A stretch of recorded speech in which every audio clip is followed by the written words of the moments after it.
You are watching the press preview, a first look at what's on the front pages as they arrive. It's time to see what's making the headlines with the Daily Mirror columnist Susie Boniface and the political commentator Benedict Spence. They'll be with us from now until just before midnight. So let's see what's on some of those front pages for you now. Well, the Times leads with the ongoing unrest in France and the Foreign Office's advice to British holidaymakers over the extra caution they'll need to take if travelling there. The Telegraph says rioting is now spreading across the nation. Here's The Guardian's main story, Lord Goldsmith's resignation from the government over what he called the Prime Minister's apathy towards climate change.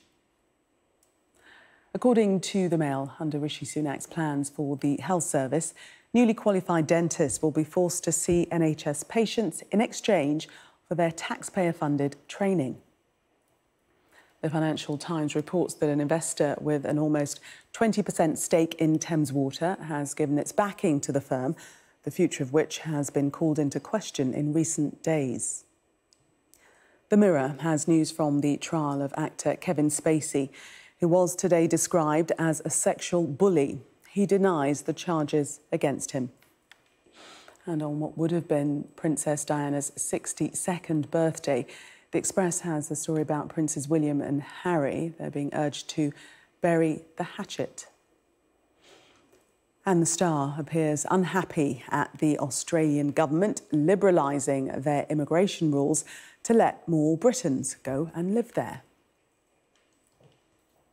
And a reminder that by scanning the QR code you'll see on screen during the programme, you can check out the front pages of tomorrow's newspapers while you watch us. And we are joined tonight by Susie Boniface and Benedict Spence. Welcome to both of you. Let's start with the front page of the Mail and this story about dentists being forced to treat NHS patients, this being by way of payback for their study that is taxpayer-funded, partially taxpayer-funded. Susie.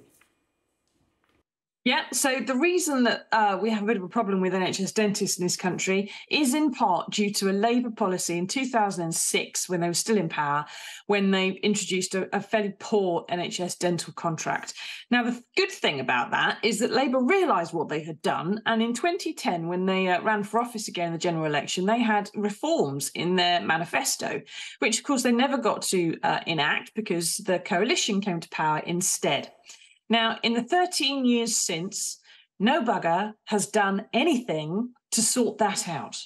And you'd have thought that the Conservatives would have had enough time by now, really, to have solved it. Instead, it's got worse and worse and worse and worse and worse. Now, the National Policy Forum, which is how Labour comes up with its policies, has discussed before now, I think only last year, in fact, making dentists sort of stay a bit longer within the NHS so that they can repay the cost of their training. It's something which the Labour Party, under Wes Streeting as Health Secretary, has said they want to give everybody sort of free dental checkups, which is the kind of thing that would require making sure that new trained dentists had to stay in the service a bit longer. So, I mean, it's a good idea. No one's against it. It's just, who's been in charge of the dentists for the last 13 years? And you've got round to it now? What were you waiting for? Because, I mean, the Mirror's been running stories for years now about people pulling out their own teeth because they cannot find an NHS dentist, about people with crowdfunders and GoFundMes to try and get dentures because they can't afford to have replacements put in. It's a shocking state of affairs. Dentistry has been really bad for a long time. It's had historic problems within the NHS since 1948, for goodness sake. It needs sorting out. But to leave it to the last minute, I mean, well done, Rishi, for finally getting round to it. But, I mean, what were you up to? Benedict, is it a case of better late than never? I mean, Susie says quite rightly, the Tories have been in power for 13 years. I mean, trust me, everything that goes wrong, Conservatives are sort of sat there with their heads in their hands going, oh, good Lord, if only there'd been somebody ostensibly Conservative with a large majority who could have done something about this. It's nice that it is being done. And that's also the case, I think, with the NHS plan, which we'll get to in a second. But again, it's a sort of a it's a source of tremendous frustration that sort of right at the tail end of this 13 years of Tory rule, we've got Rishi Sunak in, who has had a bit of a rocket put up underneath him because of the state of the polls. And he is sort of trying to sort of scramble around and do so many different things at once, fight so many fires. And to his credit, I think of the long reel of Tory prime ministers that we've had, he's probably just about the most competent. I understand it's not a particularly high bar, but he is probably the most competent of the lot.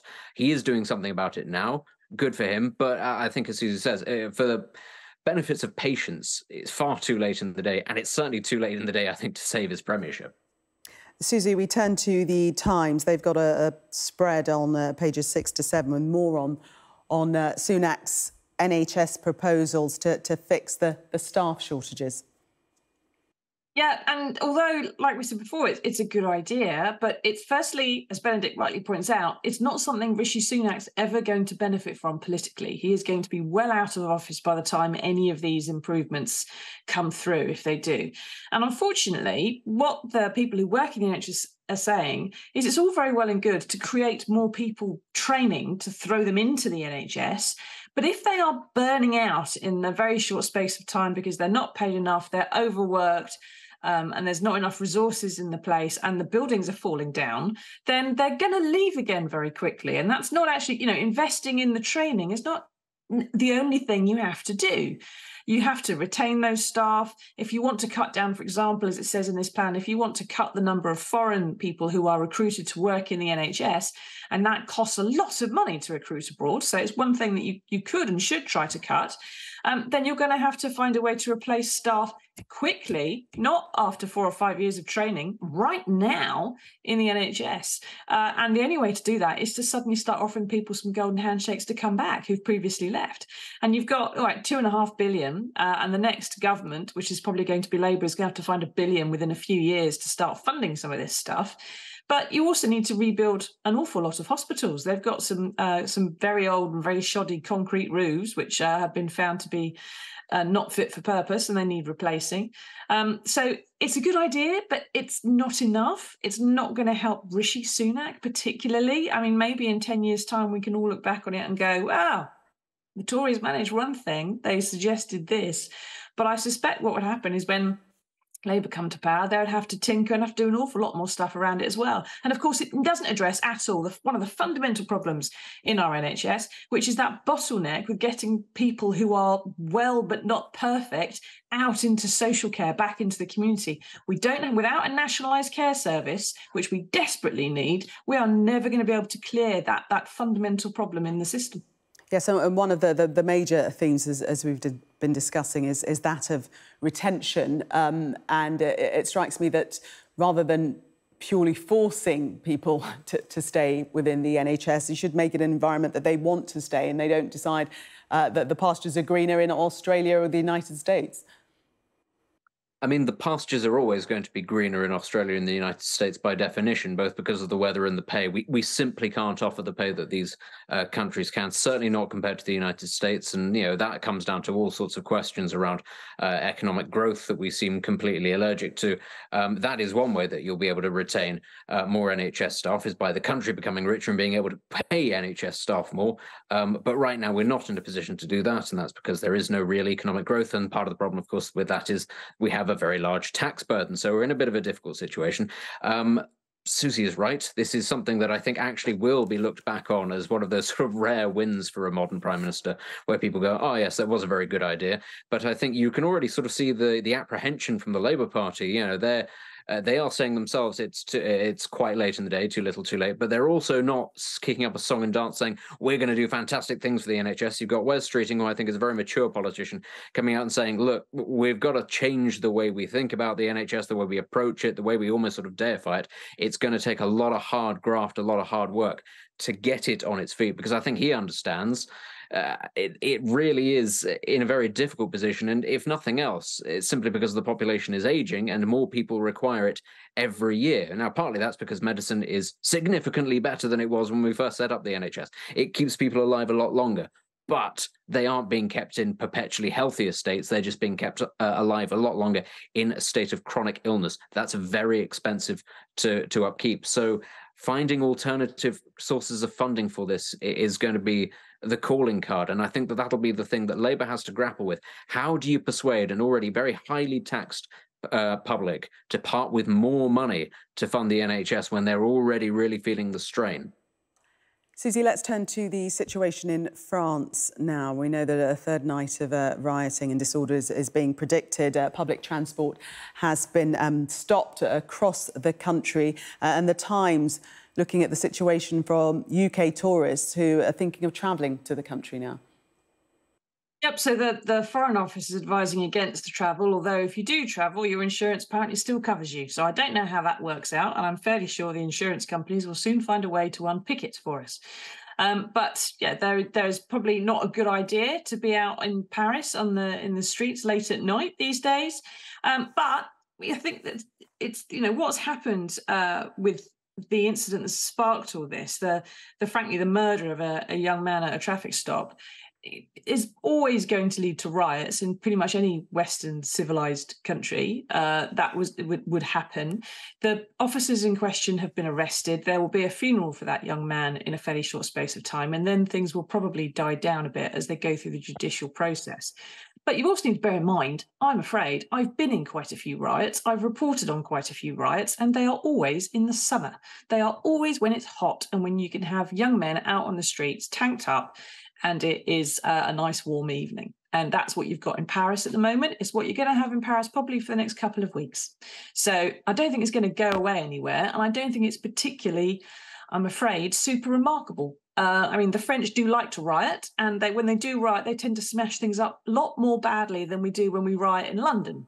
But riots occur when atrocities happen, and I think it's probably a good idea to let people go out and kick off and let some steam out and stuff. But obviously, the police in France the unions are calling these vermin on the streets and saying they're at war with their own citizens.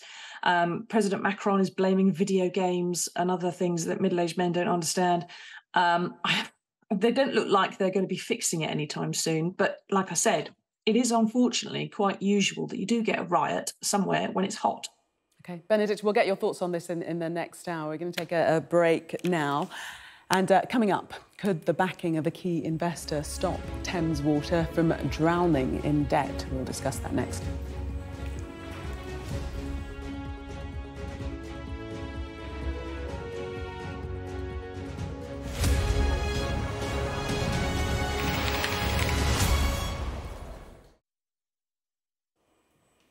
Welcome back. You are watching the press preview. Still with me, Susie Boniface and Benedict Spence. There they are.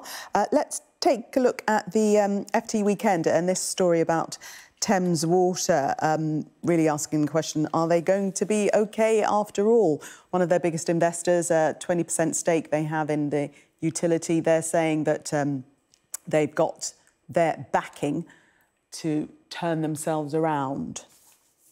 Benedict.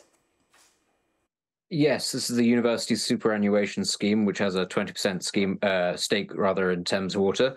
And it says that it backs the utility. It says that it backs its plan to turn itself around. I mean, given that it's in a huge amount of debt, one would have to be very confident to say that quite so publicly. But I don't think that this is such a huge surprise in that ultimately water is a fantastic thing to maintain a stake in, especially in a country which is so bad at handling water. I know that that might sound slightly surprising, but you're always going to be able to make some money at some point through water if the population continues to rise and you don't build any more reservoirs. The price of being able to collect it and disperse it is always going to go up. And of course, there is always the prospect that the government will bail you out in response. I think that this FT story is very interesting because it also highlights that other water companies are holding a sort of a powwow, a sort of a roundtable about trying to find ways to stave off the threat of being taken into public ownership. There is said to be an appetite for it amongst the public because the public are very angry. Why? Because they're not very happy that their bills are going up, that huge amounts of water is just being lost to leakage, and also that sewage is being dumped into rivers. So you can sort of understand why a lot of members of the public might be looking at the way that water companies are being run and think, maybe this could be done slightly better if it was brought into public hands. Oh, and by the way, this is kind of an essential natural resource. Why are we chopping it up and allowing money to be taken out of the country and sent to overseas investors and shareholders anyway? So interesting times ahead for the water industry in this country. We wait and see what happens to Thames Water. I suspect it'll be all right, and I imagine it'll probably find a way of not being taken into public ownership, because I don't think actually that's what the Conservatives want, and I don't really think it's necessary ultimately if you have large funds, large stakeholders behind it who are prepared to back it. And I mean, Thames Water supposedly is able to raise half a billion of what it was trying to raise earlier in the year. It should be able to find a way out of this. Obviously, this is slightly hopeful thinking rather. Yes, and Susie, we read that ministers are actually on standby for potential taxpayer rescue of the group, struggling with rising interest payments on some of its £14 billion debt. Although people close to the utility insist there is no immediate cash crunch. Yeah, but the issue is that everybody knows the government's going to change. And the attitude that we have had since Thames Water and the other water utilities were privatised and sold off, in my youth, it was that long ago, that hasn't worked. Water is a human right, and it's not something that should be part of a profit motive. It just doesn't function very well that way. As we've seen, the investment that they've put in is investment that they've been ordered to do and which ultimately they ask the customer to pay for. It doesn't come out of their profits. And all that's happened is private equity has come along, loaded these companies with debt, and then run away before they collapse, at which point the government's got to do something about it. There's going to be a change of government, and I suspect if they don't renationalise, one of the things they will probably consider doing is not-for-profit companies, community initiatives, having some way that these must be public interest, public good companies and organisations that don't take a profit and that are run for the benefit of the customers. And frankly, that's what they should be. Without water, we all die. You know, it's like someone was farming the oxygen and letting us have a bit in return for some money. It's not fair or reasonable. Don't give them any ideas. They have to wash it and clean it and all the rest of it and collect it and pipe it. But you don't need to make a profit out of it. It shouldn't. That is frankly immoral. And it's led us to the place of where we are. It was not inefficient before it got privatised. It did not have a load of debt before it was privatised. Now it does. We must leave it there.